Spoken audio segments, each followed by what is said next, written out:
Устаз, мен дем салганда үнүн чыгарып окуш шартпы?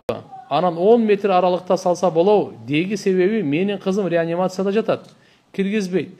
Дем салайын десем, ошого сурам, алыстан туруп салса болобу? Кызыма дуа кылып коюңузчу суранчы. Алла таалам шифа берсин. Эми мындай, эң жакшысы жанында туруп дем салган.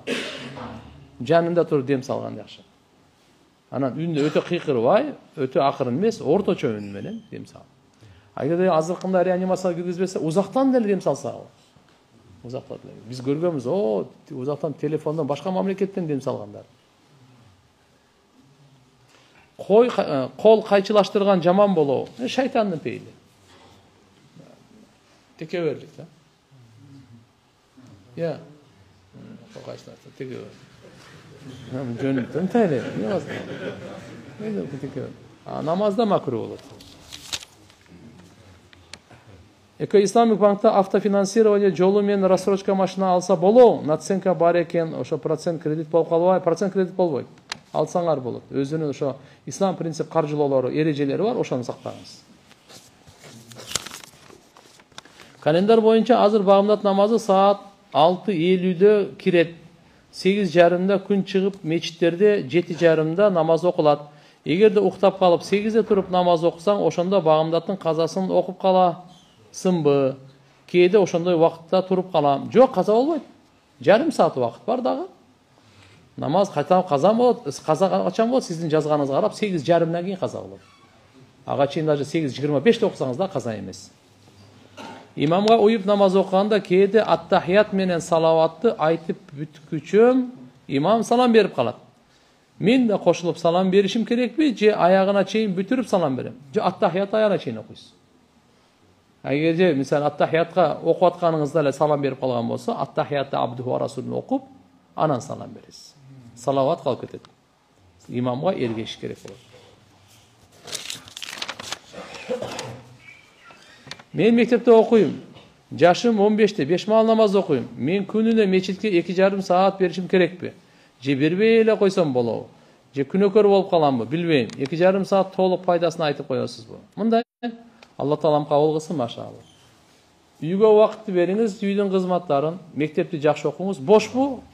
Мечитке бериңиз калган. Башка жака барбаңыз. Жабраил алейхиссалам азыркы учурда эмне менен алектенет? Анткени адам атадан баштап акыркы пайгамбарыбызга чейин өзүнүн ишин кылып келген эле го. Мага кызыгы азыр эмне кылат экен дейт. Ал ибадат кылып атат да. Ал ибадат кылып атат. Ал ибадат кылып атат. Кадыр түндө келип кетет. Сизди сурап коет. Ибадаттар кандай болду деп. Жабраил периште кадыр түнү бардык периштелер менен түшөт. Татаназзалу малаикату ва рух. Рух периште Жабраил. Кадыр түндө түшөт булар. Ошондо келет. Сиз менен учурашат. Анан бардык Алла субхана ва таала түндүн, ыйык түндүн берекесинен бардык күнөөсүн кечирди, 4 адамдан башка деп айтат. Периштелер сурайт да. Жабраил, эмне болду? Алла эмне кылды бенделерине, Мухаммад алейхиссаламдын үммөтүнө эмне кылды дегенде, буяк укмуш болду дейт. Бардыгын кечирди 4-өөдөн башка дейт. Ошон 4-өөнүн арасынан сиз барсызбы, жоксузбу өзүңүз билиң. Биринчиси, мудмини хамыр дайыма арак ичкен адам. Кечирилбейт. Дайыма арак ичкен адам. Акыл ли валидей, ата-энесине ак болгон бала, кечирилбейт. Катия рахим деп туганчылыкты үзүп, вообще отношение кылбай койгон, бул кечирилбейт. Мушахин деп коет, кек сактагандар, кечирилбейт. Ушул 4-өөнүн арасында мен бармынбы, жокмунбу, ар ким өзү талдап алайлы. Так, устаз, сизге кээ бир адамдар суроо берет го мынтип. Менин досум же менин таанышым арак ичет, же болбосо зына кылат, иши кылып күнөө иштерин айтып. Ошол гыйбат болуп калбайбы? Айтайын дегеним сөз, сиз айттыңыз го, бир адамдын жаман иштерин башка адамдарга айтса күнөө болот деп. Адамды именной кылып айтпаңыз. Фаланча деп эле, азыркындай эле. Атын айтпасаңыз гыйбат болбойт. Атын айтпасаңыз гыйбат болбойт. Namazга кантип арабча ниет кылат? Үнүн үйрөтүп бересизби? Навайту ан усаллия. Жөн намаз окуганга ниет кылдым деп.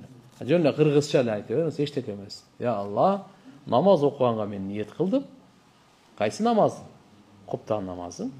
Калыс Алла Тааланын ыраазычылыгы үчүн Аллаху акбар.